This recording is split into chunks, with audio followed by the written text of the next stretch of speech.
Welcome to New Year's Eve at the Hugh Hewitt Show. I am the guest host now. I am Kurt Schlichter, senior columnist at townhall.com, author of the new book, Panama Red, the 9th in the Kelly Turnbull series. I'm a senior columnist at Town Hall.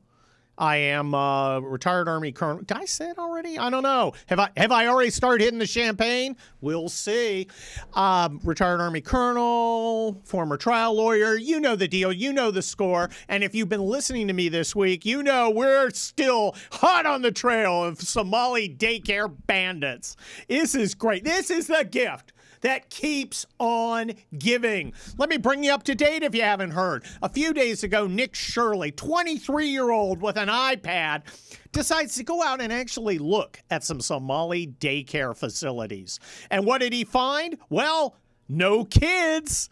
And it's been glorious because this is the worst possible singularity of Democrat failure. And it's happening right in the middle of a news desert. So there's literally nothing else to talk about. Well, there are a couple things, and we will get to them on the Hugh Hewitt Show. But this is so perfect because it undermines the Democrat position on immigration, because we've basically brought in a third world culture that believes in essentially plundering the public trough. It shows the failure of the welfare state, and it shows Democrat government can't be competent. It's a win-win-win for Republicans. And, of course, Donald Trump has finally weighed in on it. I was worried that maybe he was going to take a tangent. Maybe we were going to end up talking about Rosie O'Donnell. And look, there's plenty to talk about. She's a terrible person, and she's fun to make fun of. But Donald Trump is focused. Donald Trump is on point. Here's what Donald Trump had to say. Much of the Minnesota fraud, up to 90%, is caused by people that came into our country illegally from Somalia. Congresswoman, in quotes, Omar, an ungrateful loser who only complains and never contributes, boy, is that ever true, is one of the many scammers. Did she really marry her brother? Lowlifes like this can only be a liability to our country's greatness. Send them back from where they came from. Somalia, perhaps the worst and most corrupt country on earth. And, of course, this is an earth that contains Nigeria and Ukraine. Make America great again. Thank you, Donald Trump, stepping in. When people go out tonight, when they're singing Auld Lang Syne, right, and they talk about politics, what are they going to talk about? Somali daycare centers. It's beautiful. It couldn't have happened to a nicer bunch of corrupt losers. But enough about the Democrat Party. Well, not enough about the Democrat Party. What's the Democrat Party doing about it? Well, it is running in circles trying to fight this. It has a variety of responses, okay, to Nick Shirley's video journalism, which it calls vigilanteism, proving, A, it doesn't know what vigilanteism is, and B, it doesn't understand that vigilanteism is awesome. Okay, number one, the fraud is not happening. There's no fraud out there. Why? He's going to these places, and he's going at the wrong hours, right? He didn't go, the Leering Center, not Learning Center, the Leering Center, not to be confused with a strip club where Brandy dances on the pole as you make it rain with dollar bills while Def Leppard pour some sugar on me cranks. The Leering Center has hours of 2 p.m. to 10 p.m.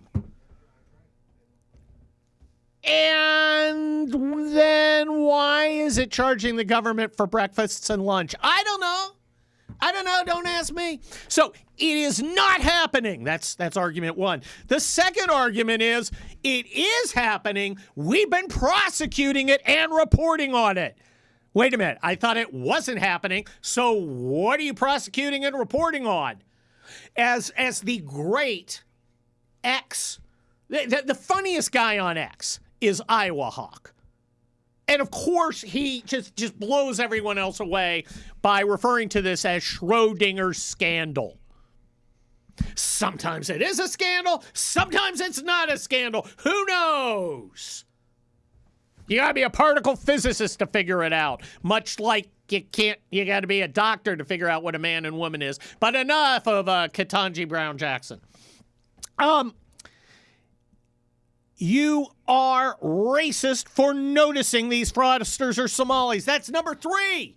Now, this is another of my favorites because Kathy Young, who's some libertarian, never Trump mediocrity, always has the worst takes. She's like and she's always behind, like the SNL skit where the guy gets a joke like a minute later, right? That's her on her takes.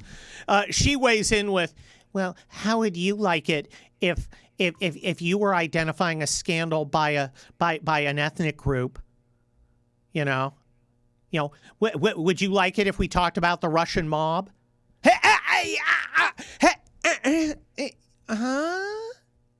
Okay. All right. So, number 4, there are other frauds that the GOP's not talking about.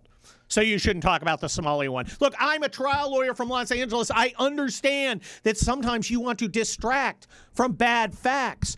But the reality that some dude in North Dakota got busted 3 years ago for running some sort of Ponzi scheme does not indicate that we shouldn't pay attention to a mass Somali fraud tsunami. Okay, doesn't work. I'm talking about the Somalis now. I am not going to allow you to change the subject, you unbelievable hacks. Next, Nick Shirley is not a real reporter, and he's a bad guy. He is not a licensed and credentialed journalist with a certificate of journalisming from the University of College's School of Journalisming.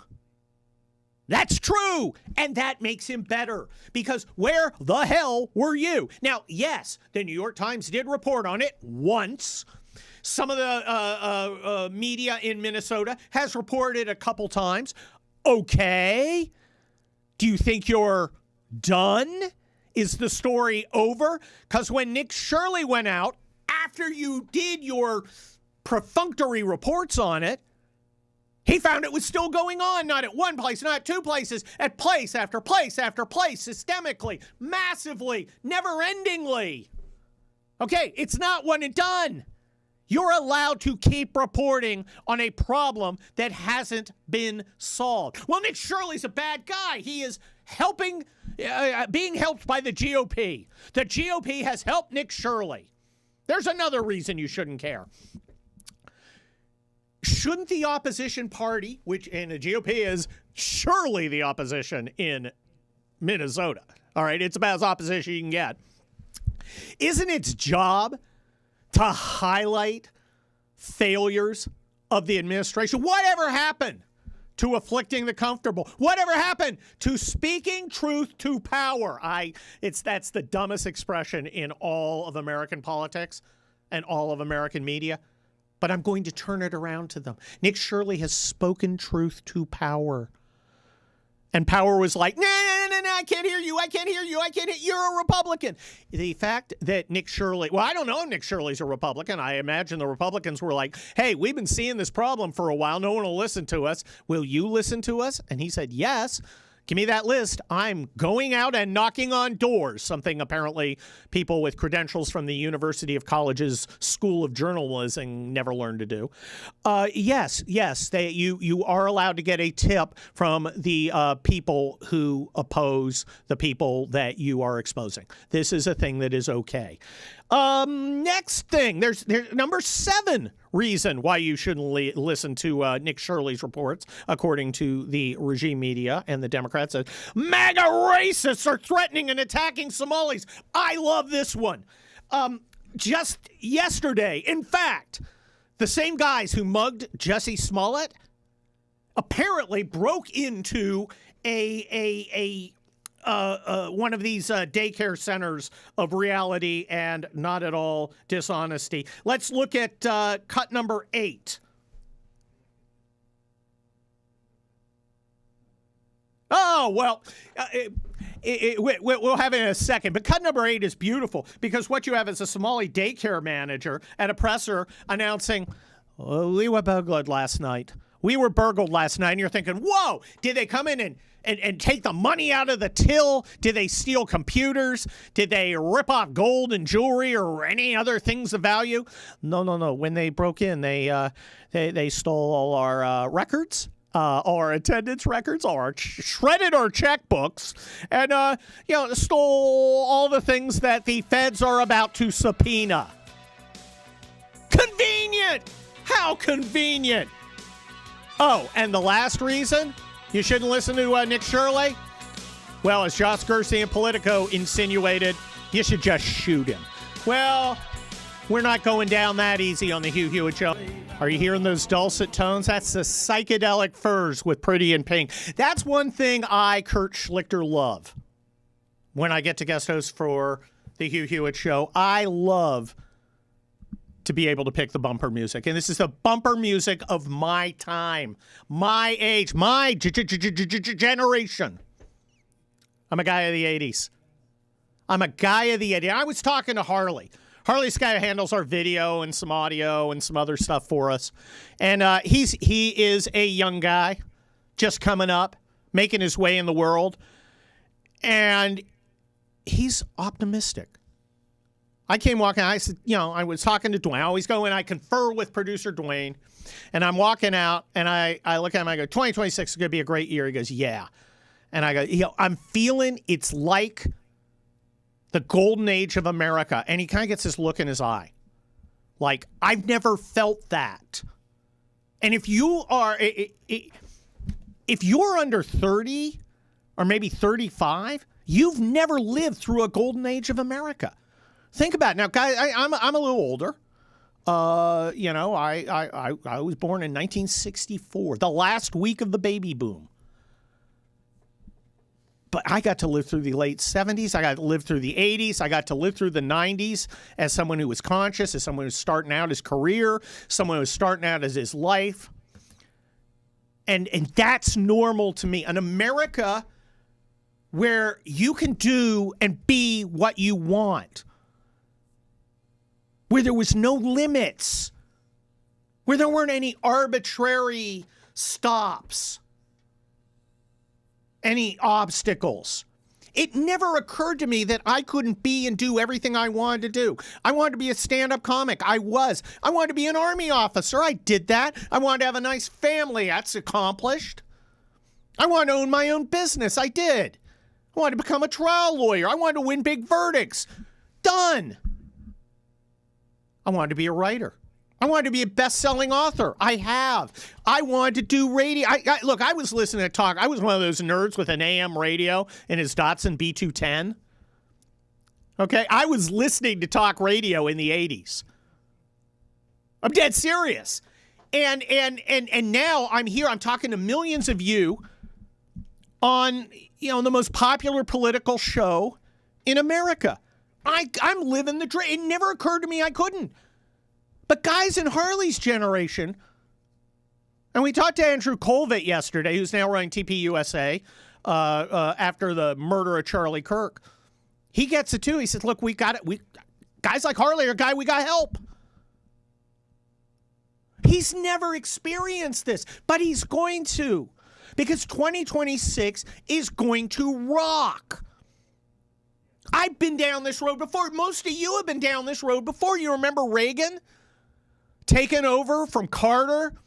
You had failed economy, failed foreign policy. You had a country that was exhausted. It was torn by self-doubt.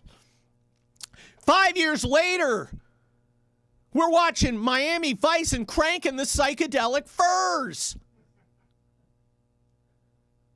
Okay, it was amazing.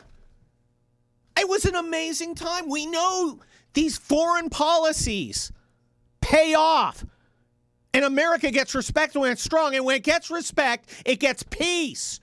It's weakness that causes wars, not strength. And the economy's booming. Guys like Harley can go get a job he wants, can get a house, can have a family. He doesn't have to wait till he's 47 years old. And we saw it again under Trump 1.0. The economy was killing it. Then COVID came along. Yeah, George Floyd. That took us off course. But you remember how good the economy was under Donald Trump. Conservative economics, conservative foreign policy works. And Trump has, in 2025, come in like a freaking bulldozer, firing off the starting line like a drag racer. We got the big, beautiful bill passed in just 6 months. We're cutting regulations. We're firing government parasites. Interest rates are down. Inflation is down. Unemployment is down. Have you looked at your 401k? I looked at mine today because I'm Ned Flanders. I literally do my taxes on January 1st. I'm not Homer Simpson who does it on like the 14th at 10 p.m. I get it done. So I know that my retirement did very well this year. So did yours. Unless you invested in a lettuce mine or a lint soccer team. Don't do that. Don't do that. This is going to be and the opportunity is going to be there for every American. And it's so vital that young Americans get these opportunities. That's what 2026 is. 2026 is a time of opportunity for all Americans, but the most important Americans are the young Americans. Yes, it's a hack cliche. Young Americans are the future. It's also true, like most cliches. It's true. Because eventually guys like Hugh Hewitt and me are going to move off the stage. We're going to go live in Florida. Or go fishing. But young guys are going to inherit our country.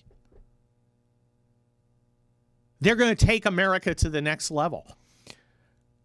Look, a lot of people look back on Ronald Reagan and say, well, a lot of the things he said, it doesn't really apply today. And some of it's true. Some of the challenges were different. Some of the solutions were different. He did some things that we wouldn't do today. He was the guy we learned the lesson on comprehensive immigration reform from, right? But the thing about Ronald Reagan, the thing that made him amazing was his optimism, the shining city on the hill. That's not dead, folks. America's best days are not behind us. They are ahead. And it's up to us to make sure that guys like Harley and his whole generation have that opportunity. We're going to do it in 2026. Dr. Sebastian Gorka, he is the Deputy National Security Advisor for Counterterrorism. He is a close personal friend. I am very proud to welcome him to the Hugh Hewitt Show. Welcome, Dr. Gorka. Greetings, my dear friend. Happy New Year. Just one small correction. Deputy Assistant to the President and Senior Director for Counterterrorism. How is it to host my former show, Colonel K? Well, I hope I'm meeting your exacting standards, Dr. Gorka, and I'm glad to say that you haven't gone and activated this retired United States Army colonel. Oh, stop it. That was going to be my next thing I mentioned. Stop playing footsie with us patriots inside the administration and playing with the idea of us reactivating you. Because, I can text Pete Hegseth right now, and I can say, hey, there's an old 06 who wants to get in the fight. So one more time, you play coquettish with that concept, and you may just have the DOW on your doorstep. Uh-oh. Well, you don't have to worry about me. You have to worry about Irina, and you've met her. Dr. Gorka,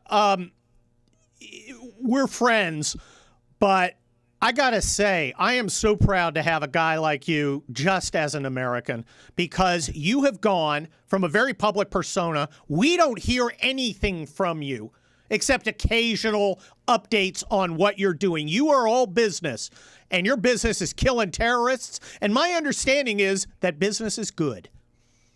Yeah, the bumper sticker, my friend, is we are back in the business of counterterrorism. It started on day 8 of the administration when we walked into the Oval Office, told the commander in chief there's a leader of ISIS walking around a free man who Biden had been surveilling for a year and a half. He looked up at us from the Resolute desk and he said, kill that man, got out his iconic Sharpie pen, marked the go box on the operational orders. Less than 30 hours later, I was in the Situation Room under the West Wing with my NSC colleagues, with the then National Security Advisor, as we watched that leader of ISIS be removed with extreme prejudice. That was 11 days into the administration. Since then, I can now report to you and our incredible Salem viewers and listeners the president has neutralized, has removed from the battlefield for good 479 jihadists with American blood on their hands or who are plotting to kill Americans.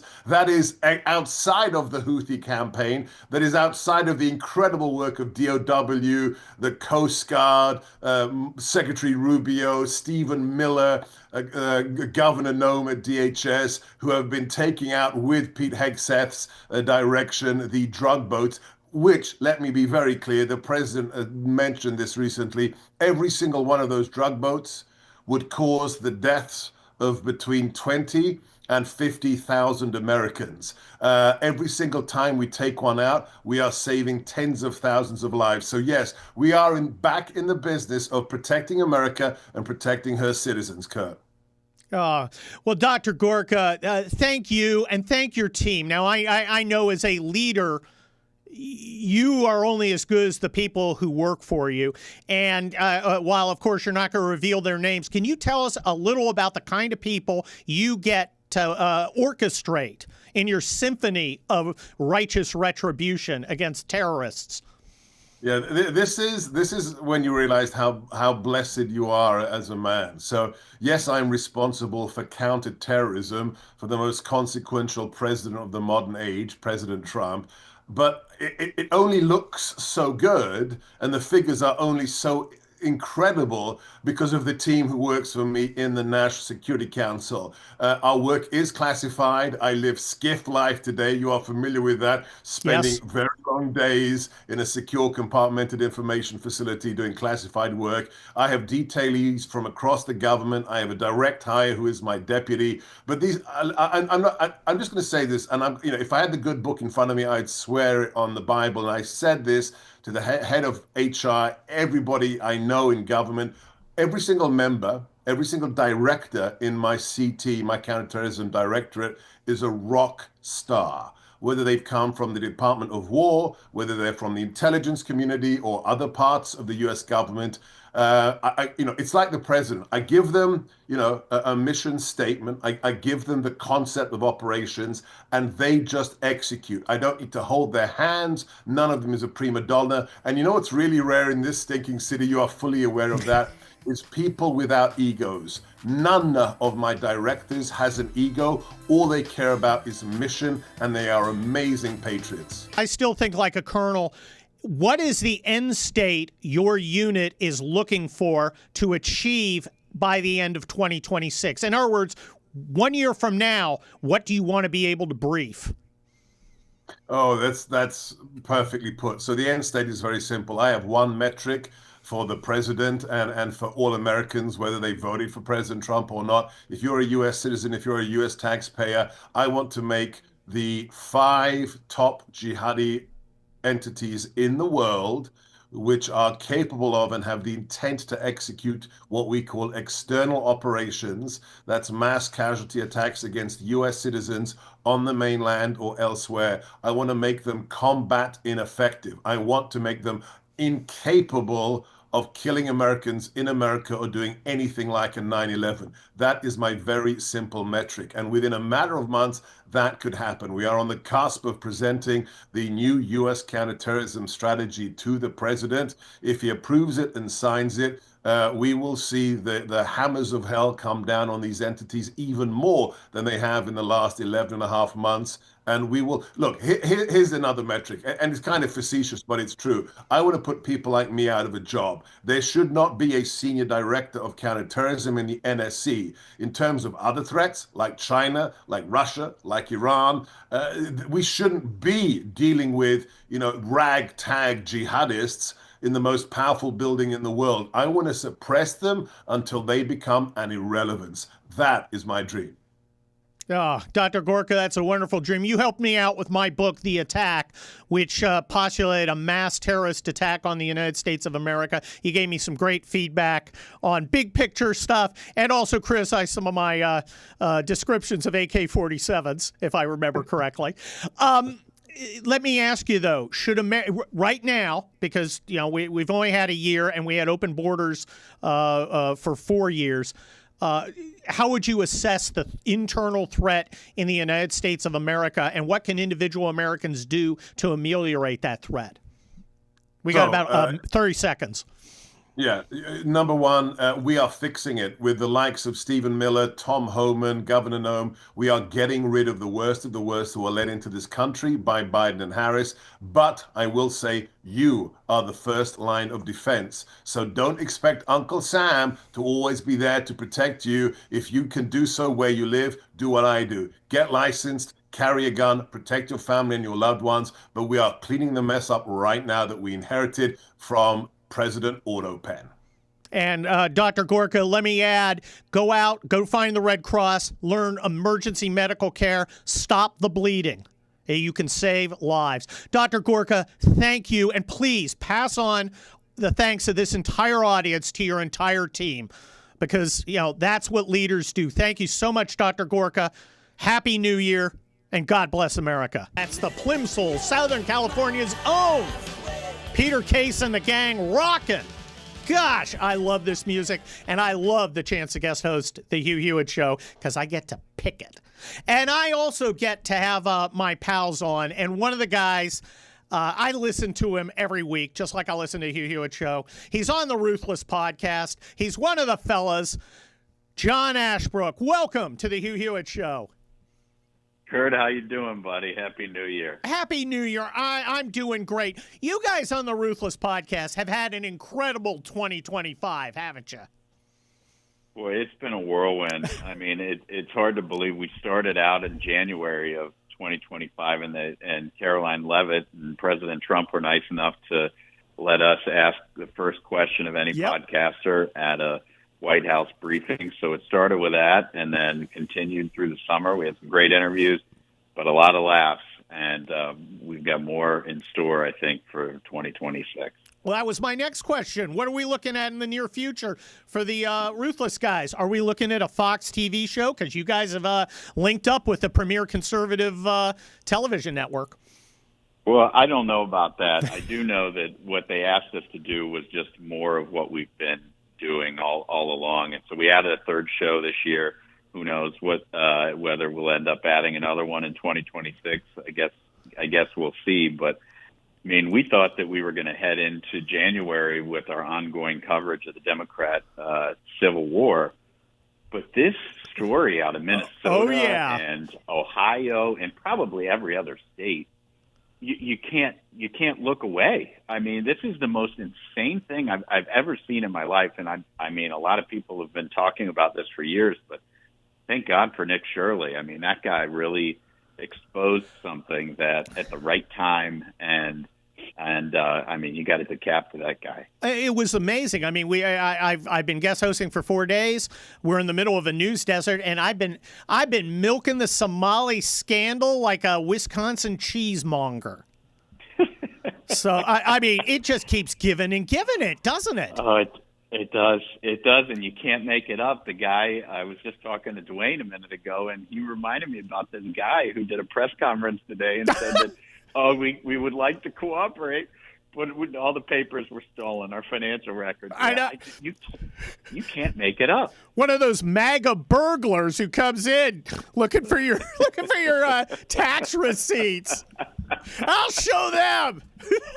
Oh man, it's just, you know, if it would be, it's it's so funny, but also like it's just so much money, and all of us pay taxes every April 15th at gunpoint, or we'll go to jail. So you send your taxes, you hope that the government spends them wisely, but clearly they're just dumping it down a money pit with these crooks who are just stealing so much. And also, Medicaid is for poor people who need help, and so they're stealing it. They're stealing it from you and me, but they're taking it right out of the mouths of the people who need it the most. And you wonder why there are all these problems in Medicaid, and there are all these complaints that it's not working as well as it should, or they don't have the funding they need. Well, now we know where a lot of it's gone, and I really hope that the Trump administration can put a stop to this. I really, really hope. I think they can. You've got, sounds like Bondi and Kash Patel and all them are on the case, but you just know that this is going on in every single state in our country. Well, I think John Ashbrook of Ruthless, I think this is just beautiful as a Republican, because it hits them on, it hits them on every level, right in the gonads. It is an attack on immigration, because we've imported this culture that's now 85%, government dependent, and is running these giant theft rings. We have we have the failure of welfare state on display for everybody, and we also have, thanks to Tim Walz, an amazing display of the inability of Democrats to perform the basic blocking and tackling of government. I mean, it's like a win-win-win. If we convened a council of renowned cynical right-wing consultants to figure out the perfect scandal, they would come up with this one. We're going to use, I figure we use this as a stickly suppository for the Democrats all through up to the midterms. What do you think? I think it's a great idea. The truth is they are just really, really bad at governing. Look at every single blue state in this country. Look at every blue city. You got crime problems. You got budget problems. You've got Democrats promising everybody everything and not delivering on any of it, and then people are stealing things right out from under them, and they're just like, well, maybe we should let them steal it. Maybe we shouldn't ask questions. There was a CBS reporter, I don't know if you saw this, CBS reporter who did a report from Minnesota, and he basically was like, well, I checked in with the government sources, and they assure me there is no fraud. Oh, well, that's reassuring. It's like, what are you talking about, man? The basic level of journalism, you're supposed to question what the government is telling you, but evidently when a Democrat says it, they take him at their word. Well, they instead of speaking truth to power, they suck the toes of power. It's disgusting. We've got about a little less than a minute left, John Ashbrook. How do you think? I think the economy's coming kicking back. I think America's going to hit another boom. I think we're going to do fine in the 2026 midterms. What do you think? Well, I'm not super optimistic about the 2026 midterms, to be honest with you, although the more fraud that's uncovered in these Democrat-run cities, the worse their brand is going to look and the better the chances for Republicans will be. In terms of the economy, I'm not the expert on that. I'm not as smart as Scott Bessent, but he's pretty smart, and he seems optimistic. And he's made the case time and time again that when these tax cuts that were passed last year kick in at the beginning of this year, it's going to be like rocket fuel. And I really hope he's right, and I am willing to believe him because he knows a whole lot more about it than I do. Well, John Ashbrook of Ruthless, thank you for joining me on the Hugh Hewitt Show. Please let Josh Holmes know that I am a supporter of his porn stash. I think it looks great. Modern English with Melt With You. In 2025, I saw them live for the first time. And they were good, and they had other good songs. Who knew? But let's get serious for Did the Leering Center open for him? The Leering Center open for him. No, that's where they were playing. It was just me in the audience with my iPhone. No, let's get serious for a minute. Angel Tree. I gave my stupendous stipend for one of my guest host slots here to Angel Tree because it's a great. It is a great charity. It is also incumbent on an American Army officer never to ask anybody to do anything he won't do. Why did I give it? Because Angel Tree is so darn important. What's it do? Angel Tree helps the sons and daughters of incarcerated people have a real life, whether it's getting them Christmas presents, whether it's sending them to summer camp. Angel Tree helps these kids. So they are innocent. They are suffering because their parents are gone. And it also helps the prisoners.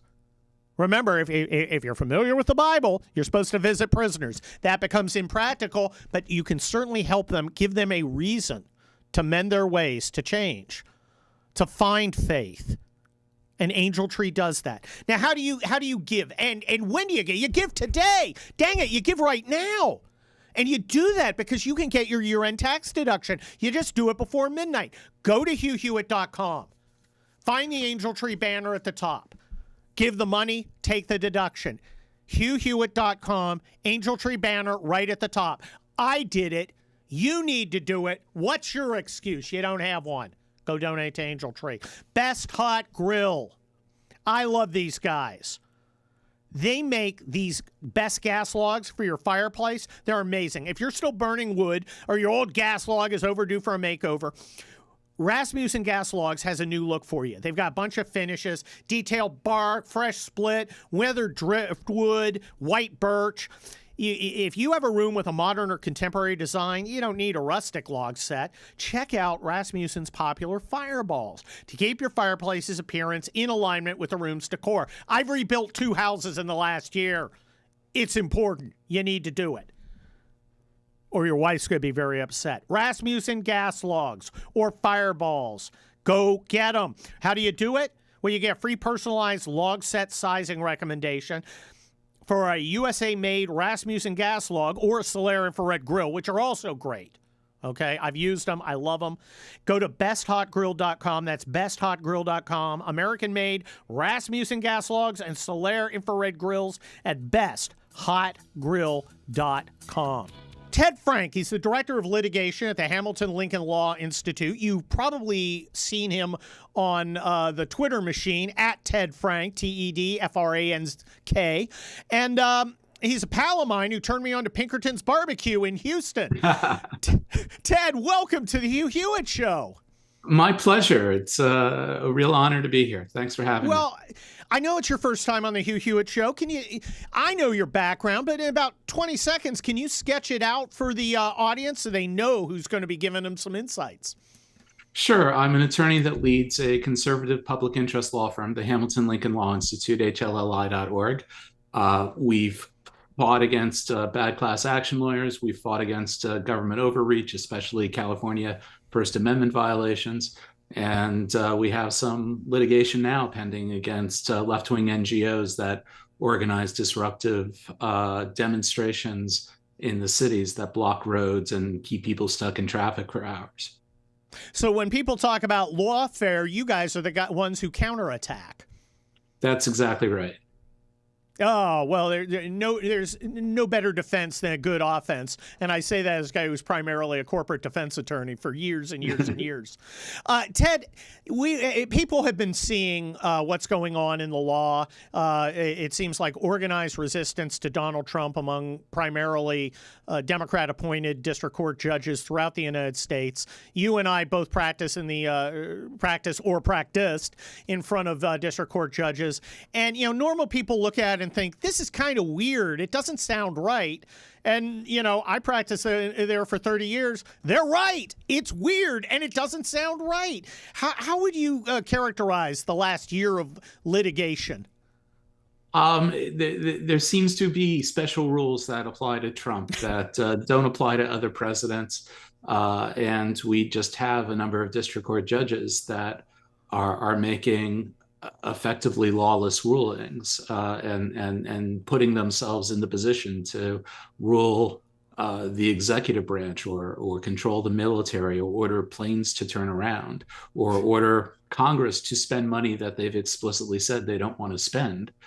We have one judge in the First Circuit who's now been reversed 3 times, not even by the Supreme Court, but by the First Circuit, which has one Republican appointed judge in the entire bench. What can the criticism of the Supreme Court is, well, you're not acting normally. You're doing things that you're breaking down guardrails. And my response is, wait a minute, the guardrails are gone. The Supreme Court's reacting to bizarre procedural and bizarre substantive rulings. And when you have to react to things that are weird and wrong, you can't do that by being the same way you were when there was some kind of coherence to it. I don't even think the Supreme Court is doing something all that different than what it's been doing for the last 10 years. They're enforcing the law. They're calling balls and strikes. The administration doesn't bring every case before the Supreme Court. I think they're picking and choosing their cases and picking the cases that are most likely to win. And even then, they don't win all the time. And often to the disapproval of Justice Alito, who's spoken out against what the court did last week in Trump v. Illinois. Well, Trump v. Illinois was a case involving the deployment of the National Guard. And I look at that and, it was a very textual-based kind of decision without a lot of concern for the practicalities, the practicality being that the president could just go, okay, if I can't use that statute to bring up the National Guard, I just declare the Insurrection Act in effect and send in the active duty Marines. My objection, Ted Frank, is that we are litigating things in a way they shouldn't be litigated, and it's going to lead to jarring and off-putting results. I think that's right, and I certainly have some concern that there are people in the left that like it that way, that they're really working to tear down the guardrails of the judicial branch as a check on the presidency in the hopes of discrediting it down the road for either court packing the next time they take the Senate and the presidency at the same time, or for their own sort of constitutional crisis and disregarding the orders of the Supreme Court. Well, Ted Frank, we actually have Harvard and Yale law professors that seem to think that this is a wise strategy and writing op-eds claiming that the court has discredited itself. Well, once again, a huge problem in our society is so many people in positions of authority within our institutions have never been in a playground fist fight. They see, when they start talking about, we'll discredit the court and then we'll pack it. And then what? Do they expect the Americans who filled the court with people who believed as they did, who went through the proper process, who won their cases, and are suddenly dispossessed of that political power that they earned fair and square? They're suddenly going to roll over on their backs when you change the rules? You can only pull so many blocks out of the Jenga tower before Article 3 comes crashing down. I think that's right. And, we hear the left talking about, let's add 6 more Supreme Court justices. And in one sense, I like that because my best chance to be on the Supreme Court is as appointed to the swing 43rd vote sometime in 10 years. But it really would discredit the court once you start saying the court is this political institution and we will appoint people who will act politically. Well, if they're going to act politically, then they're just a political force, and they're going to be treated as a political force to be defeated and evaded and to countermanded. You brought some up. You brought some interesting up to me. You are a litigator. You are a fine litigator. I know the difference between good ones and bad ones, and you are a shockingly good one. And would you ever consider being a district court judge should Donald Trump come knocking? they probably think my life expectancy is too short to do that, but I think I'm past the age where people get appointed to be judges in the 21st century. But I'd be flattered to be considered to be a judge. I imagine I'd get some questions at my they'd have a lot of tweets to pour through at my nomination hearing, but I certainly wouldn't complain if somebody envisioned that for me. Well, look, there are, of course, we currently have 9 Supreme Court justices. I hear some talk that perhaps Justice Alito may retire next year. Maybe Justice Thomas. What do you think about that? I mean, certainly I hear the same rumors everybody else does that Alito would find it wisest to retire at the end of this term and be replaced while he knows that there's a Republican Senate there to replace him and not block or keep the seat empty. The rumors, one thing I hear about Thomas is that he plans to do this as long as he's healthy, and if he gets replaced, I don't know that he cares so much about the political nature of what would happen on his replacement. On the other hand, maybe he does, and he's looking to break Douglas's record and get replaced at the end of this term. Thank you for joining us on the Hugh Hewitt Show. I'm guest host Kurt Schlichter, senior columnist at townhall.com. Former trial lawyer, retired Army colonel, author of the new book, Panama Red, the 9th in the Kelly Turnbull series. It's a novel. It's fun. It's exciting. It was the #1 political thriller at Amazon for a while. Panama Red. You need to go out and get it. I as a conservative author, I came up with Andrew Breitbart. Andrew said, you guys, you got to make your own culture. You got to go do it. Don't complain about Hollywood. Don't complain about the book industry. Go do it yourself. And I did. But there are some people who are taking the book industry by storm. And one of those guys is Tony Daniel. He is the editor-in-chief at ARC Press. You can follow him at TonyDaniel777. Tony was also my editor at Regnery for my last nonfiction book, We'll Be Back. Tony, welcome to the show. Hey, how's it going, Kurt? It's going great. What's the mission of ARC Press? Well, basically, we're doing exactly what Andrew Breitbart said.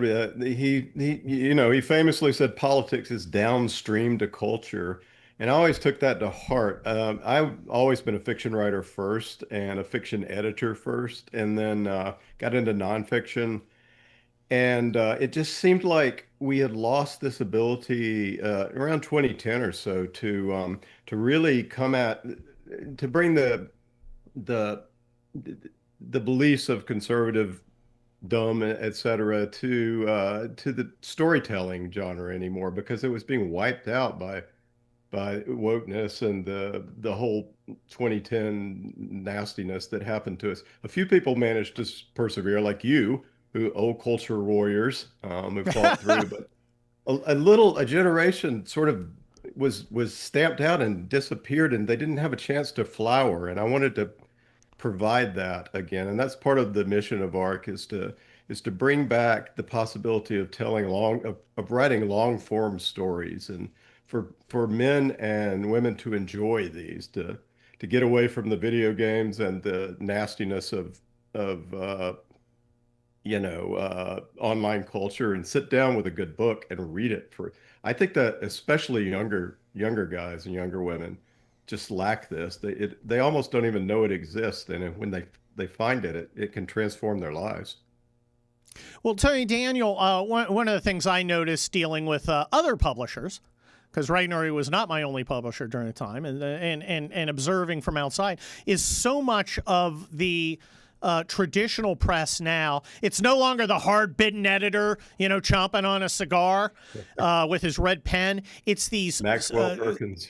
Exactly. It's these SSRI gobbling Chardonnay wine women complaining that you don't have enough transsexual lesbian Hindus who are differently abled in the stories. And all the stories are things like, where the turtle cries at dawn.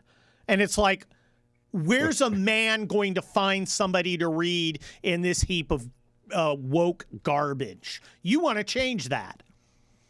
Absolutely. We're aiming at a male, regular guy audience. Now, of course, guys read. They read thrillers. They read science fiction. They like mysteries, hard-boiled mysteries, and police procedurals. And so we're coming at it from a genre sort of angle, in order to give guys things that they actually like to read again, instead of the publishing world has become this sort of I don't know how you would say it. They are appendage of politics. They want everything has to be a left-wing grievance, as interpreted by most of the editors who graduated from the Seven Sisters, went to New York, and never had another job or another life. In fact, most of the editors in New York, you may notice, all have the exact same accent. Yes, which is and resume.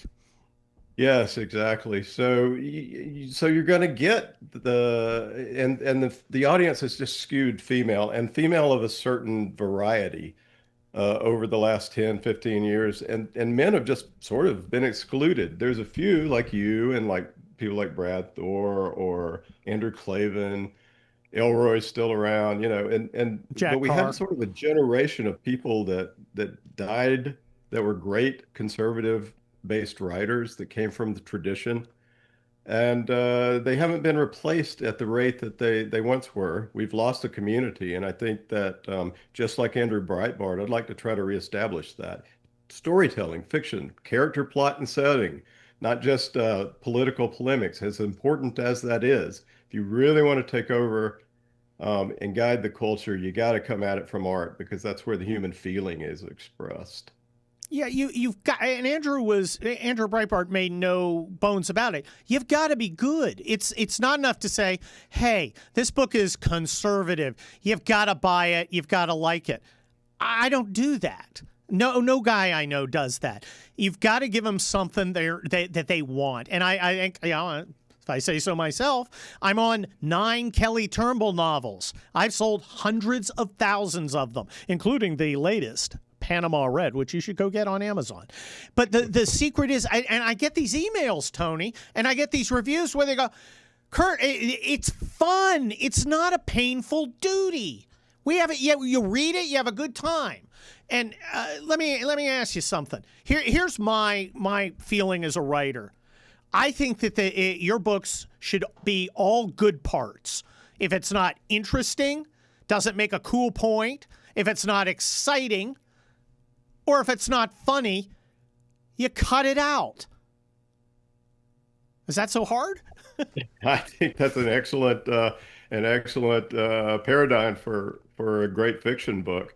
I mean, all books, all great novels turn on character, plot, and setting, and you get those three things right, and you will. And if you are writing from a perspective of real life, coming from something as a writer, you're going to interest readers in that, and you're going to pull them in. And it could be something like the thriller aspect of your books. But the truth is, I also think you're quite a good literary writer within there, Kurt. Oh, don't say that. I'm a hack. I know. I know you and like one of our ARC writers, Larry Correa, always talk about, like it's just entertainment.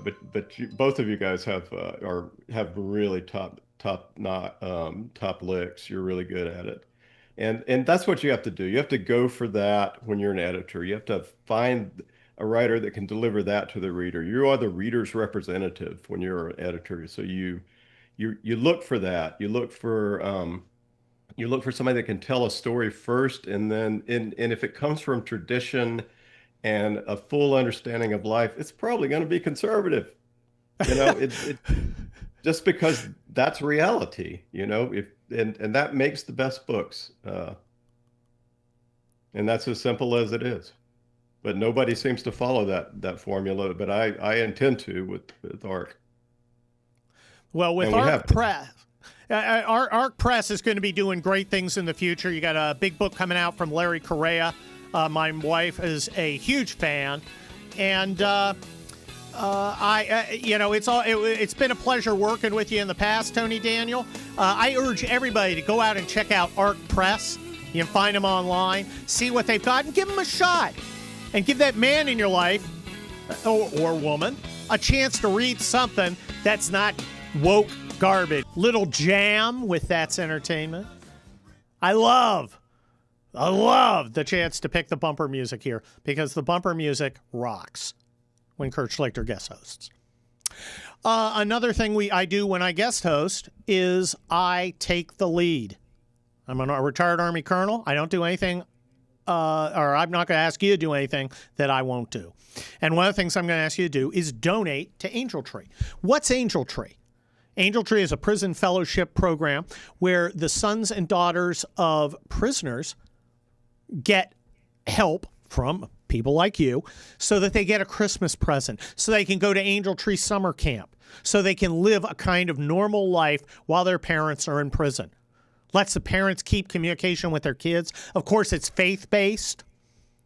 Okay? They learn personally what Christian charity is by experiencing it.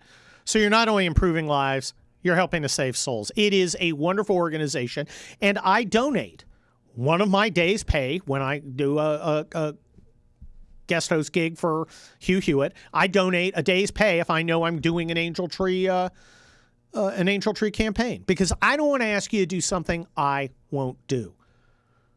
So now what's your excuse? You don't have one. And you've got a clock. It's ticking. If you don't do it by midnight, you don't get the 2025 tax deduction. Okay, so how do you help kids? How do you get that tax deduction? Right now, you go to HughHewitt.com. HughHewitt.com. Right at the top, they got a little banner. It says Angel Tree. Hit the banner. Give the money. I did. What's your excuse? Again, you don't have one. HughHewitt.com. Hit the Angel Tree banner. Help a kid. It doesn't get any better than that. What a way to start 2026. ALEC, the American Legislative Exchange Council. In the fight to make government more efficient, effective, and accountable, which seems to be a theme these days, Somali fraud scandal, no organization's more committed to that task than our great friends at the American Legislative Exchange Council. Hugh's a huge fan, and so are thousands of state legislatures who rely on ALEC for their research and trusted policy solutions. Look, the fact is that ALEC is helping our state leaders shape America's future, from lower taxes to affordable regulatory school choice. In 2025, two brand new ALEC task forces launched. ALEC Process and Procedures Task Force, covering election issues and government rules, and ALEC Veterans and Military Affairs Task Force, introducing 60 pieces of new model legislation. Hey, I'm a veteran. That's important to me. To learn more about what's happening in your state and others, watch Federalism in Action by signing up for ALEC's free weekly newsletter at alec.org/Hugh and subscribe to their free newsletter. That's ALEC, ALEC.org/Hugh. And don't forget to check out how your state ranks in the country. I'm in California. I assume it'll be at the bottom. Go to richstatespoorstates.com. That's richstatespoorstates.com. Speaking of states that aren't working well, but enough about Minnesota. No, it's never enough about Minnesota. I am at this like a pit bull on a bone. I'm never leaving. And I want you to hear my favorite cut, maybe of all time. Number 8, Somali daycare manager. Unfortunately, we saw that there was important documentation, enrollment of the children, and also employee documentation that was gone.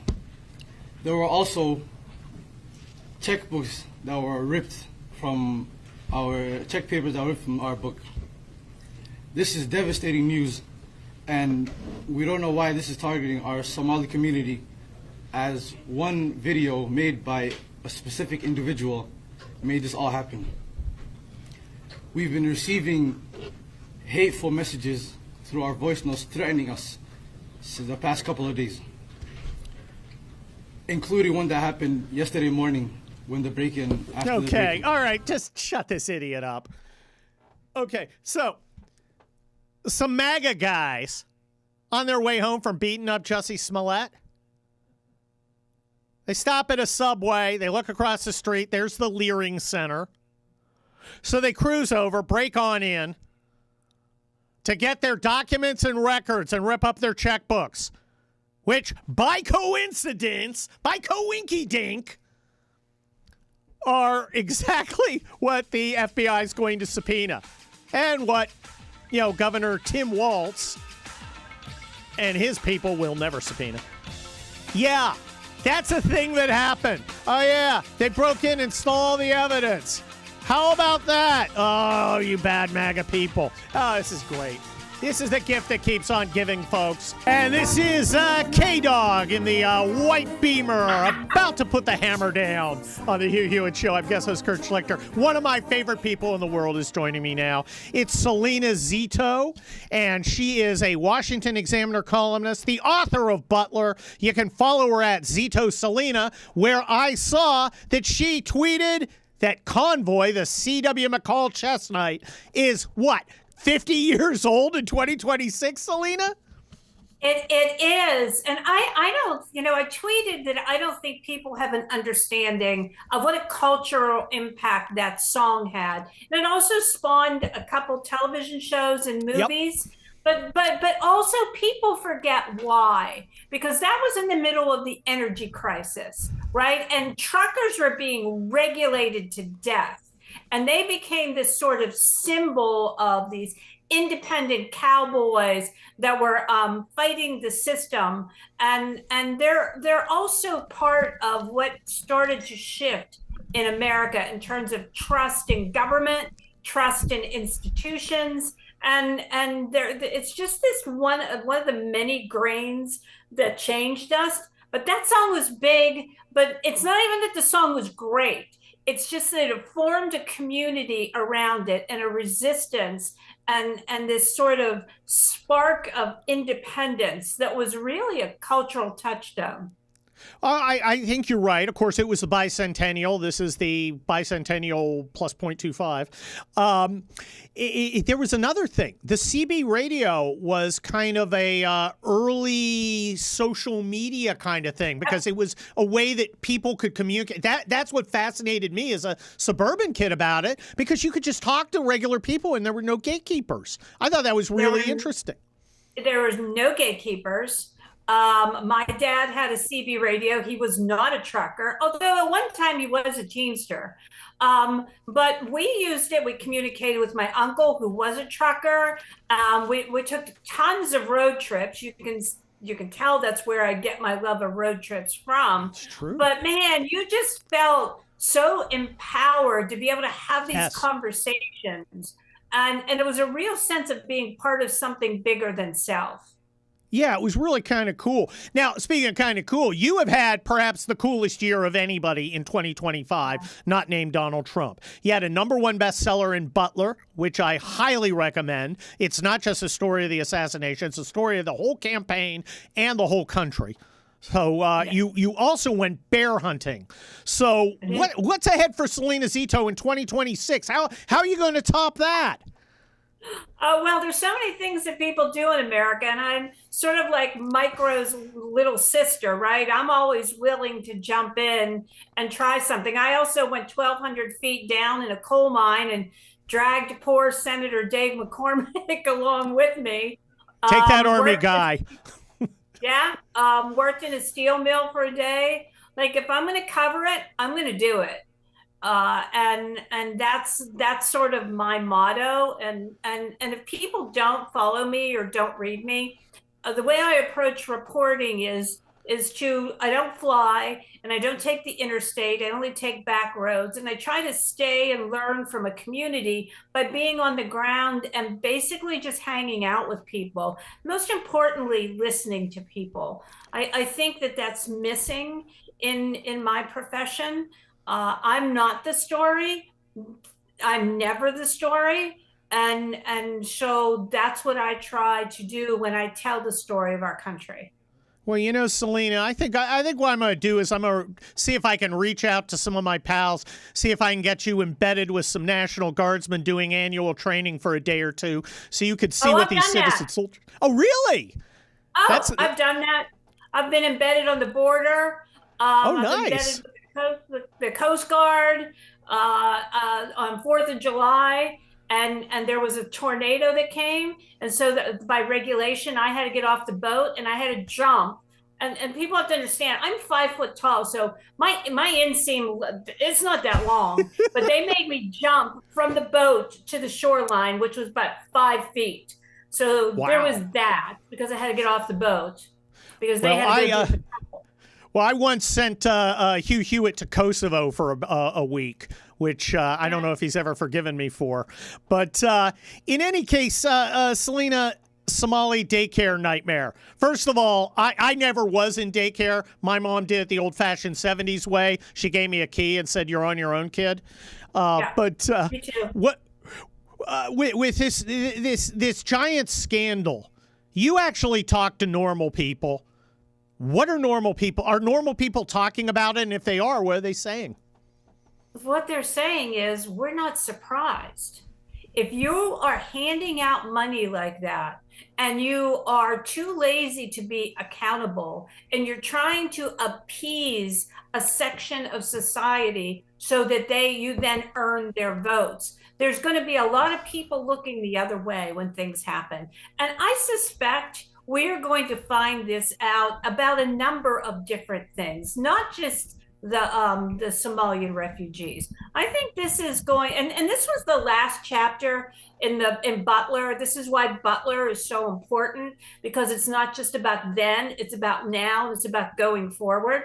There is a true reckoning in my profession. I understand that, but I think there are a lot of people not questioning, not asking questions, in a lot of big government aided charities that need more scrutiny. Reporters nowadays are more interested in what's going to drive the most clicks. To me, the most interesting stories that I have done this year hardly got any clicks at all, but it didn't matter because they were really good, well-reported stories. To me, it didn't matter. I'm sure it mattered to my bosses. To me, it didn't matter. My job is to get in there and find out the story and then listen. And we've taken our focus off that as reporters. Well, Selena, we only got about 20 seconds left. In normal America, how are people feeling about the economy? I'm feeling pretty good about it, but, I'm in Los Angeles, so it ain't exactly normal America.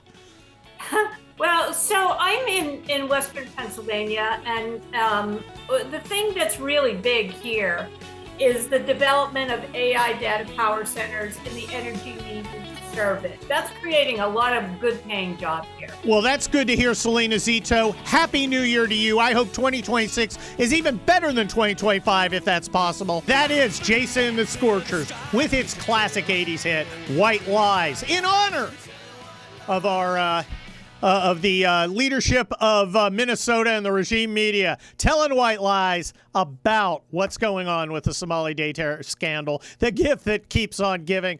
Hey, Dwayne, are we ever going to stop kicking these guys when they're down?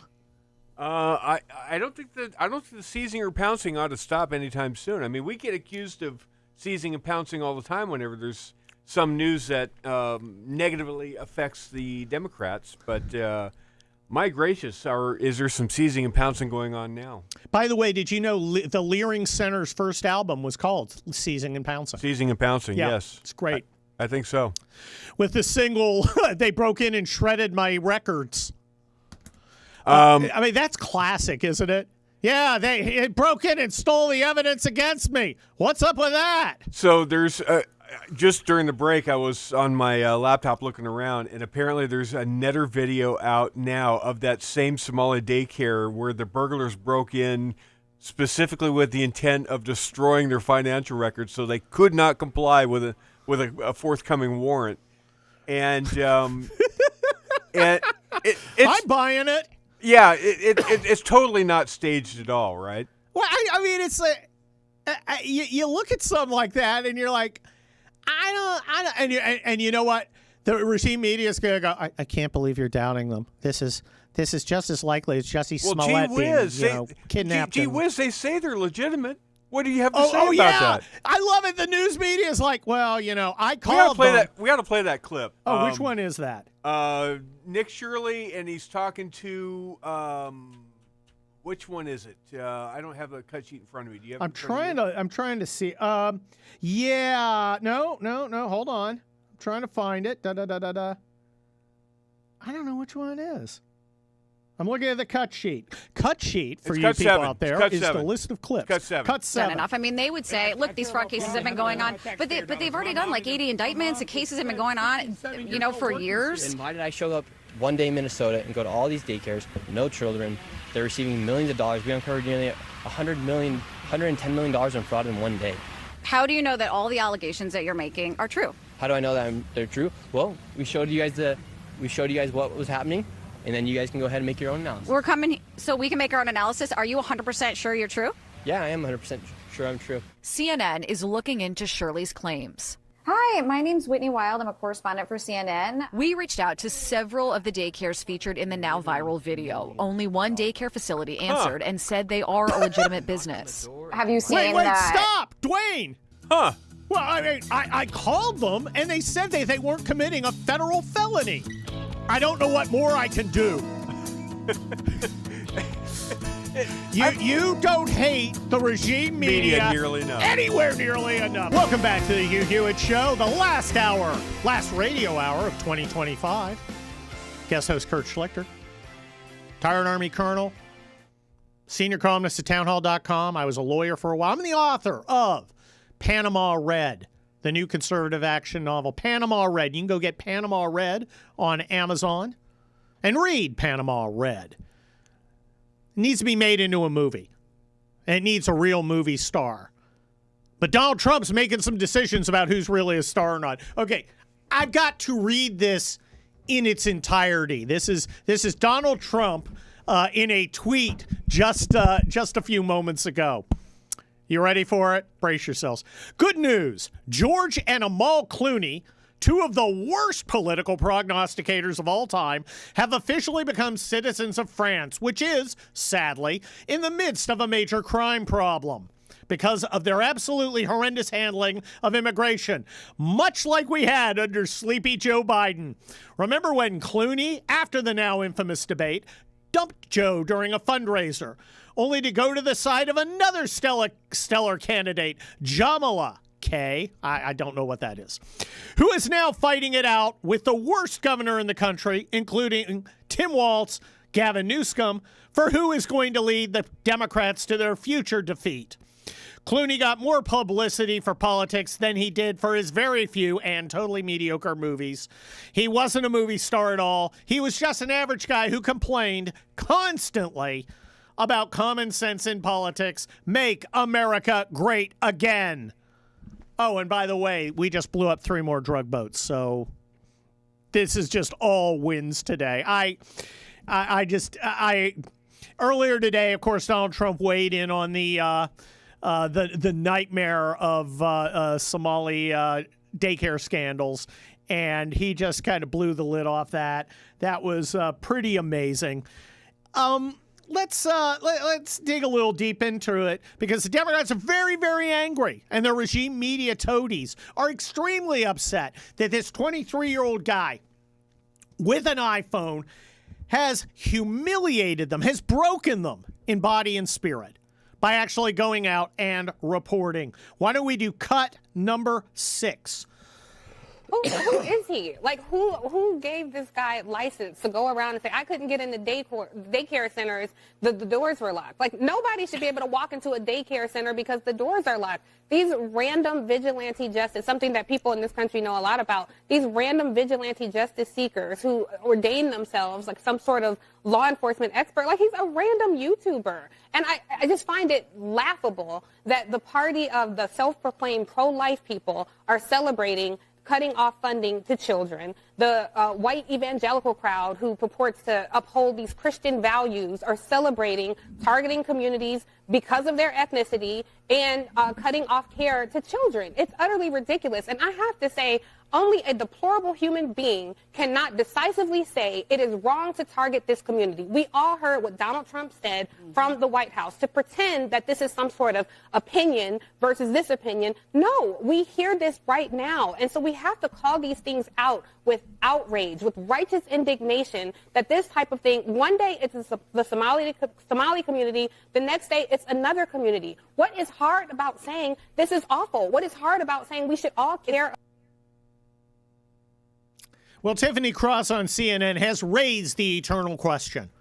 Is she stupid or does she think you're stupid? And I'm not really sure which it is. Okay, let's start with vigilantism. Okay, being a reporter is not being a vigilante. Okay, A, also B, vigilantes are awesome, but it's not being a vigilante. I like who licensed him? Who gave him permission to do this? You mean he didn't receive? He wasn't properly registered with the official Bureau of Registration for Journalisming? Does he not have the credentials from the University of College's School of Journalisming? Is this a joke? And he's trying to break into the daycare center. Okay.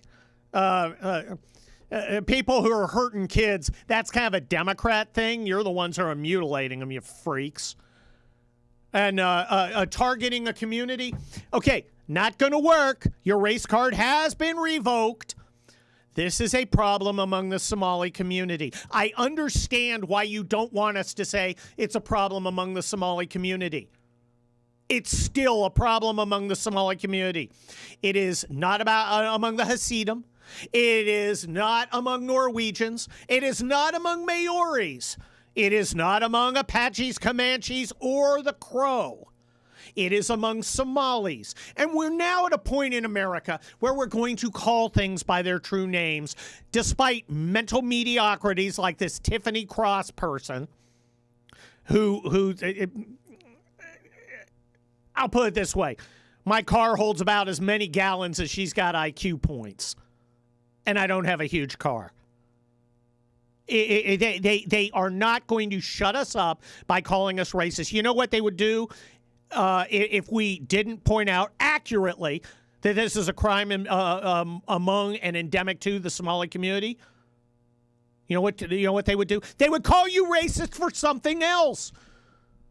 If you think that we're going to conform our behavior so that you'll like us or stop lying about us, that ship has sailed. Okay? Remember the boy who cried wolf? You guys not only cried wolf, you had a whole choir singing wolf for 20 years. We're done with the wolf. We don't care what you say. The Somali community is doing these crimes. If you don't like it, too bad. But we're going to continue to say it. That's like saying, well, how dare you insult the Italian community when talking about the so-called mafia? It's the Italian community that had the Cosa Nostra. It's that's who it was. We are going to call things by their true names.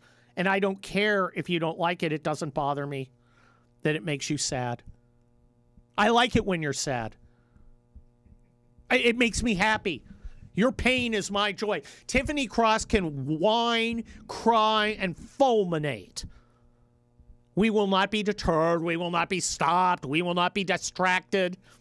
Oh, well, what about some fraud that happened in 1973 in Pacoima near Rancho Cucamonga, What about that? Why aren't you talking about that? Because it's not what we're talking about today. We're talking about Somali fraud in Minnesota. I mean, maybe we'll be talking about Somali fraud in other places too, but today we're discussing Somali fraud at the Leering Center. And we're going to keep discussing it. And you know that you're in the right place, that you're over the target when the flack gets heavy. That these people are having this kind of incontinent emotional breakdown because we're telling the truth. And again, she's not saying we're lying.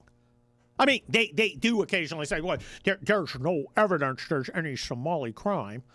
And then about 30 seconds later, they go, well, this Somali crime's been heavily reported and heavily prosecuted. Well, which one? Which lie are you going with? I mean, look, I'm a trial lawyer from Los Angeles, okay? I have a healthy respect for an opponent who attempts to distract and deceive me by uttering nonsense. I spent 30 years dealing with it. It's nothing personal. It's just not going to work. We're just not doing that. I'm going to point out, A, it's Somalis. B, your story doesn't hold water. You can't. You're not going to get away with saying there is no Somali crime. And also, well, there's Somali crime we've been reporting on and also prosecuting it. Also, you're a racist. Nick Shirley is not a racist. Nick Shirley is doing the job that the regime media either can't, won't, or doesn't know how to do. And it's probably a little of all three. When Lexus Omar steps out on stage at the Leering Center, they're cranking Def Leppard and making it rain. I'm Kurt Schlichter here on the Hugh Hewitt Show, guest hosting, rounding out 2025. It's been a great year. It's been an amazing year. And 2026 is even going to be better. And let's welcome my next guest. He's my pal, Matt Betley. He is an occasional town hall columnist. You can follow him at Matthew Betley. He's also an author. And you got a new book coming out, I believe, in April, right, Matt? I do, Kurt. First, Happy New Year's Eve, also known as Amateur Night. Well, there's more. You are a United States Marine, as the sign behind your head tells the entire universe. You're also very open that you had a battle with alcoholism. You have been sober for a long time, and Yep. I think it's a great night to talk about sobriety. No, I agree. It's funny. Everyone talks about resolutions every New Year's Eve, and as we know, like 25% of them fail within the first couple days. Sobriety is a lifestyle change. I've got 17 years of it in March. Wow. And I'm very open about it. I talk about it at every opportunity I can. The reason being is if a guy like I can get sober, then anybody out there who's struggling with the same kind of problem can, because it was honestly one of the hardest things I've ever done, and that includes 10 years in the Marine Corps. And I was very fortunate that I actually chose to use the military's outpatient program at Andrews, Joint Base Andrews, to do it. And I'm still going strong. Well, let me ask you, Matt, and I don't want to dwell on it because I do want to talk about your new book coming out, but does it now? You and I have hung out, and when we hang out, I drink alcohol. Yep. I will not drink around you. I think that would be disrespectful. Does it bother you when you're out with people and they drink? Not at all. In fact, I recently joked that if when I was back in my drinking days, especially the heavy drinking days in the mid 90s, you'd go to a bar and there'd be like the bikini Goldschlager or Jägermeister girls. Like I could be in a room full of those people nowadays and it wouldn't even faze me for a second. So my foundation for sobriety is pretty strong. I remind people once I got sober and stayed sober that if I weren't sober, I'd probably be dead, unemployed, alone, or all of the above. I have a very extreme. Oh, go ahead. Well, No, look, I have a before very extreme personality, and when I no. used to go out, we used to joke, especially in the Marine Corps, it was somebody's going to jail, someone's going to the hospital, something's going to be set on fire, or all three. And I can say that Well, I've that's actually Friday done night all at of the those. Army barracks. Yeah. Well, Matt, before we move on to your books, because I do want to talk about them, we've been talking a lot about books today and how important it is for books written for men about manly things. If somebody has someone in their life with an alcohol or substance problem, what can they do to help? The first thing they could do is if they know somebody like who's been sober for a bit of time, they can reach out to a person they know and trust. But the other thing they can do is call Alcoholics Anonymous. There are anonymous phone lines where someone can guide you through those first steps. I will tell you that I had struggled with it for years, but it took me realizing I had a problem to actually commit to it. And I had tried to quit before, but it's that whole proverbial rock bottom. I hit mine, and thank God I did when I did. Well, you've got a great life now. You've got a career in public service. You've got a wonderful family, and you also have a new book coming out, and you have a history of books. Tell us about your new book. So the new book is called The Council, and it comes out in April of next year. And this book is probably the best thing I've written. It's a very intense, visceral story. I'm known for writing these roller coaster, action-packed thrill rides, but this one, which is a rocket ride from page one, but it's really about a group of people who are all suffering from indescribable grief. They all lost loved ones to violent crime, sought vengeance on their own, thought they got away with it, and are then blackmailed to form an assassination team to work for this organization to pay off their blood debt.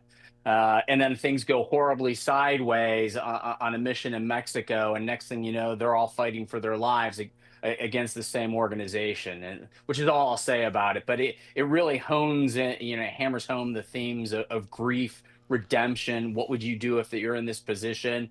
It's a very intense thrill ride for people who like that kind of thing. Well, you've written books before. You have a whole other series of books, and they're traditionally published.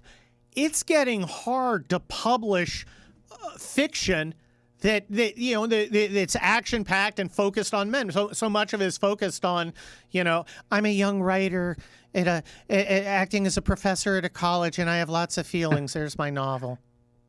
Well, when I decided to write, I actually said, okay, what would I sat down and wrote what I would want to read, and that's how my first book, Overwatch, ended up getting published with my Logan West series at Simon and Schuster. And now I'm with Blackstone, and they published this book. They published my last book, The Neighborhood. But it's a hard business. There's a lot of things they don't tell you. They can promise you the moon and the stars, but the reality is in traditional publishing, it's all about sales, and that's it. You could be the most talented writer since Hemingway, and it wouldn't matter if your books don't sell. I'm just glad that I'm still being published, because I know a lot of people who can't even get published, and it's a brutal, very brutal business, and it's not for the faint of heart at all. Well, but people love your books. The feedback that you get is incredible, as is the feedback I get, including on Panama Red, my newest novel. We all got to promote, baby. But right. The Council, what have people been saying about the Council? Now, I've had a chance to I've had a chance to look at the cover. I haven't read it yet. Yeah, no, we actually got a couple early reviews, and I was very happy to hear that one of the thriller sites that reviews the books coming out next year actually called it the leading contender for Thriller of the Year for 2026. And this person had already read a bunch of them by a lot of the big name authors. So I was very flattered and humbled to get that, because at the end of the day, yes, I want the book to sell well, and I want to keep doing this, but it's all about entertaining the reader, and it's the readers who matter the most. Now, my books are the Kelly Turnbull series. They're explicitly conservative. Are your books explicitly conservative, or do they just get coded right-wing because they're about, like, men doing manly things?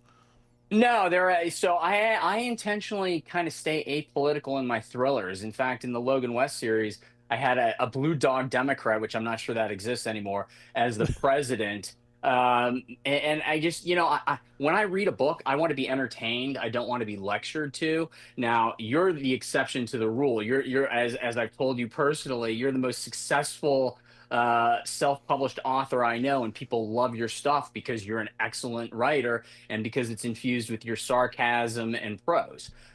In my case, I just want people to have a good time and move on. Well, Matt Bentley, you have a great 2026 to you and your lovely family. I'm sure we'll probably talk when I'm driving home up the 405. Thanks for joining us. Thanks for joining us on the Hugh Hewitt Show. That bumper music is Just Like Honey by the Jesus and Mary Chain, one of the coolest songs of the 80s, which took place long before my next guest was born. Sarah Bedford is the Washington Examiner political investigative reporter. You can follow her at Sarah C. Bedford. Sarah, welcome to the Hugh Hewitt Show.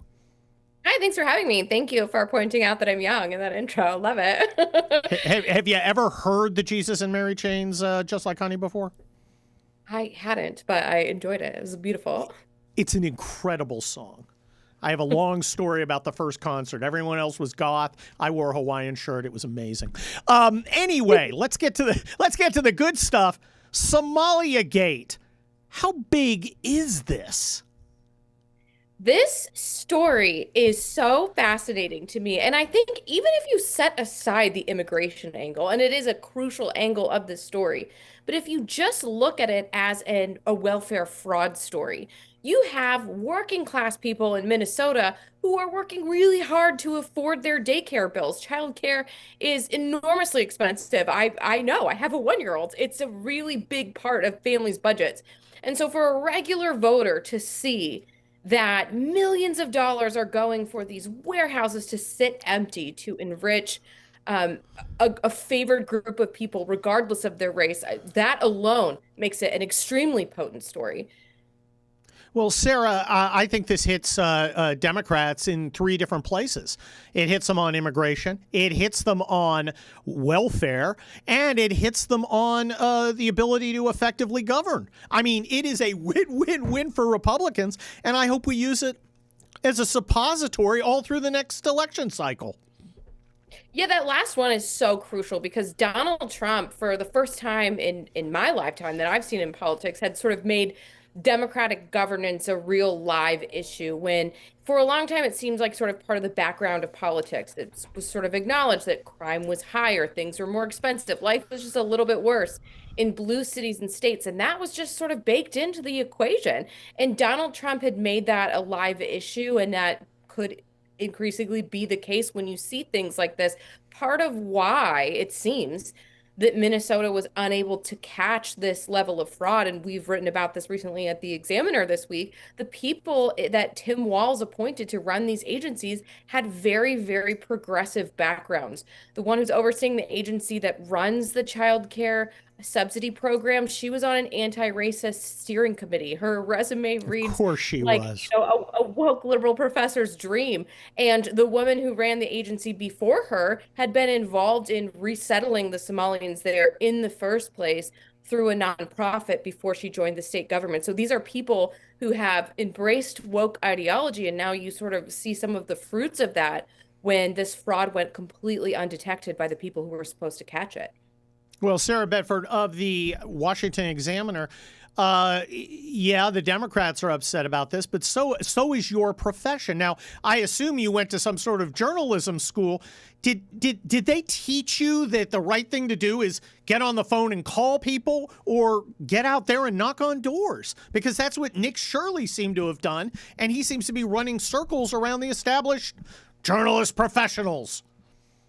His impact is really, really impressive. And not least of all because there have been stories about fraud in the Somali community in Minnesota for years. And under the Biden administration, there was a huge bust of a $250 million fraud ring as a result of excess COVID spending. And it never broke through in the way that Nick Shirley's one YouTube video has, even though it was covered by the New York Times, it was covered by the legacy media. It just shows the impact when you combine the visuals of those empty buildings with misspellings on the banners and stuff like that. that independent journalism has such a disparate impact. And again, this story really has everything. It's also a story about the decline of the legacy media in that they are not able to drive the narrative here. Well, Sarah, you're in Washington. You're a political expert. We're going into 2026. It looks to me like we're going to get the economy cooking again. And of course, as we discussed earlier, I grew up in the 80s. I remember the Reagan boom. I remember the first Trump boom. I think we're going to have another boom. We got about 20 seconds. How do you think the Republicans are going to do in 2026? History would say that they got an uphill battle, right? That the in party usually suffers in the midterms. A boom might blunt some of that, but it would take something like an economic boom to spare them from the inevitable, which is probably losses. Okay.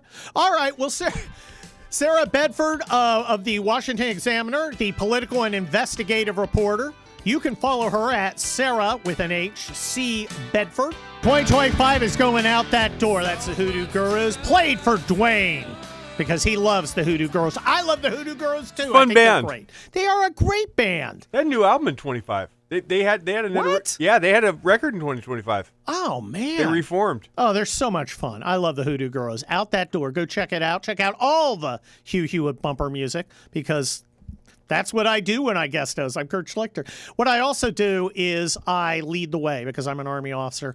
I lead the way by donating one of my day's pay here at Hugh Hewitt gig to Angel Tree. Why? Because I'm going to ask you to do the same. Angel Tree provides a Christmas for the sons and daughters of people who are in prison. It provides a link between the families of prisoners in a way that helps their rehabilitation. It is your a duty as a Christian or, frankly, other religions to help people in need, and these people need help. How do you do it? You go to the HughHewitt.com website, HughHewitt.com. You go to the banner at the top. It's an Angel Tree banner. You hit the banner. You contribute their money. I did it. I'm not asking you to do anything I didn't do. Go to Angel Tree. Donate your money. You get a 2025 tax deduction. If you do it right now, you go to HughHewitt.com, hit the Angel Tree banner, you get your 2025 tax deduction.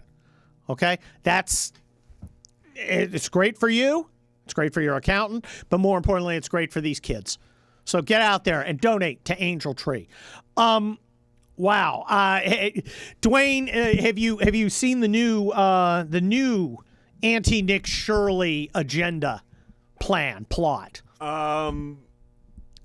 Well, besides calling him a racist and a vigilante. Well, we are now at the debunked level. Debunked level. He is debunked because they say so. Oh, yeah, he's been debunked. His debunked video. Who debunked it? Shut up, racist. Exactly. You're also a transphobe. Can I tell you? You probably think there are women out there without a. Well, anyway. Can I tell you where this is going? Where's this going? Go further out west to Kent, Washington. Kent, Washington. Kent, Washington. Kent, Washington. About halfway between Seattle and Tacoma, off Highway 167. There is the Omar Muna daycare. Omar Muna in Kent, Washington. Yes. I feel like I'm Johnny Carson. Omar Muna. Yes. Well, another intrepid reporter who's apparently going to be debunked shortly, a guy named Cam Higbee, went to visit the Omar Muna daycare in Kent, Washington. What did he find at the Omar Muna daycare? He found somebody in front of a house, and he said, so I want to apply to have my kid go to daycare here, and they shut the door on him.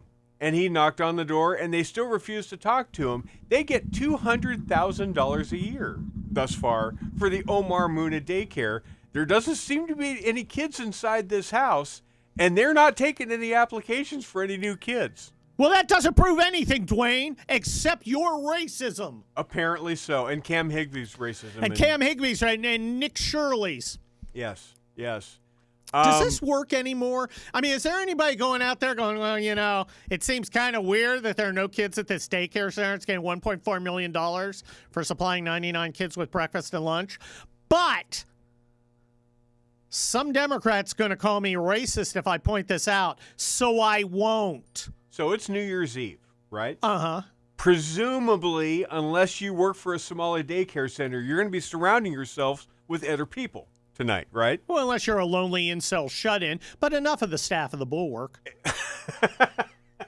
Exactly. So, basically, 1 out of 3 people has seen this video. 110 million out of 330 million. You think that subject might come up at New Year's gatherings? I think it might. And, you know, it's going to be lubricated with alcohol, so I think people's inhibitions will be dropped. And frankly, and I don't think it's all bad that people go, well, you know, I am talking about a particular, you know, ethnic group. Maybe I need to be careful. But the fact is, you know, the Cosa Nostra was Italians. Yes. Okay? The Russian mob was Russian. Somali daycare fraudsters are Somali. Okay? It's not racism. It's not bigotry if it's true. There were Irish gangs. There were Irish gangs. At one point in time. There were German gangs that would go around and clean things and make them more efficient. Which is my family. Can I show you one of the attempted debunking videos? Oh, please show me. I love seeing things bunked. This is a CBS affiliate out of the Twin Cities, WCCO. And here's what their investigation showed them. Cut number 10. Is this daycare committing fraud? No, we're not committing fraud. Well, I guess that explains it. Okay, I'm cool. Okay, keep going. Oh, it's frozen at that point? It goes on to show... Hassan showed us security footage from the same day Shirley was here. According to the timestamps in the videos, this woman takes a young child into the center at around 9 a.m. that day. One goes about in. 3 hours before Shirley arrives at the door closer to the street. Within the hour after Shirley leaves, a woman arrives at the other door with a stroller. A larger family heads in. So it's like, what color is the bus driver's eyes? Now, here's the problem. While they're saying, see, we found a kid. A kid went into that daycare center. A kid went in there. They are licensed and paid and reimbursed for 40 at that Leering Center. At that very Leering Center. That's not exactly the debunking I think they think it is. Well, but personally, the body language of the gentleman at the beginning during his denial, I'm convinced. I'm like, oh, well, I mean, I asked him, are you committing a federal felony that could get you put in jail for 5 or 6 years? Why, no, we're not doing that at all. Why, no. Oh, well, phew. I guess Nick Shirley's debunked. Yeah, that's how media's trying to roll with this. No. He is fully bunked, Dwayne. Yes. He is fully bunked. I don't think that's going to work. I think to a lot of people, they get the gag. Except it's not a gag. It's all of our money that's being funneled through this. Yeah, we're done with this. This is great on every level. Undermines their position on immigration, undermines their position on welfare, undermines their position on Leering. Competent government. Well, we have leered our lesson, folks. It is only appropriate that we close 2025 with a tribute to the dumbest man in American politics. He's the Mr. Mazie Hirono of the House of Representatives. Dwayne, who am I talking about? This would be Fang Fang's boyfriend, Eric Swalwell, California gubernatorial candidate who was on M Snow last night with Jason Johnson and had this to say about, as governor, what he's going to do to ICE agents who dare to show their face or hide their face in California. Well, you have immense powers as governor of California, and your responsibility is to protect the most vulnerable in the state. So if the president is going to send ICE agents to chase immigrants through the fields where they work, what I'm going to do is make sure that they take off their masks and show their faces, that they show their identification, and if they commit crimes, that they're going to be charged with crimes. If it's falsely imprisoning people, if it's kidnapping, if assault, battery, they're going to be held accountable. I also think if the governor has the ability to issue driver's licenses to people in California, if you're going to wear a mask. So he goes on to say that he's going to suspend driver's licenses for federal workers. Now, do you think Eric Swalwell's just stupid and doesn't know that the supremacy clause is a thing? Or do you think he expects the voters of California are stupid? I mean, either's plausible. I know he knows the voters of California are stupid, and so the Democrats out here, whether it's Katie Porter, whether it's Tom Steyer, all the different people that are going to run in this California jungle primary, they all think that voters here are stupid and they're just going to vote Democrat for whoever the biggest name D is. I get that. But I'm not sure Eric Swalwell actually knows any better. He's never struck me as bright. He's not. Let me put it this way: he's not taken up a coveted slot at the particle physics PhD program at Berkeley. And he was on House Intel. Yeah, that's ironic. That's ironic right there. Hey, what are your plans for New Year's? Because we're about to close out 2025. So we are going to have a baked potato bar tonight. Ooh. So a little chili if you want. Chili if you want it. Your chili's famous. Broccoli and cheese if you want it. Bacon bits. Any number of combinations you want. And then I think we're going to do an escape room. Oh, interesting. I think Rena and I and some of the family probably hang out at home. I think we're going to have pizza. It would have been the 87th birthday of my dad, Steve Schlichter. So it's New Year's Eve is always born a week apart from you, huh? One a week apart from me. Exactly one a week. Hey, everybody, thank you for a great week here on the Hugh Hewitt Show. Harley, Adam, Dwayne, you guys rock. Thank you, Hugh Hewitt, for letting me do this. I don't know what the hell possessed you to. And thank you, the audience. You guys are great. You're the best. And I hope you dug the tunes. I'm Kurt Schlichter. Happy New Year.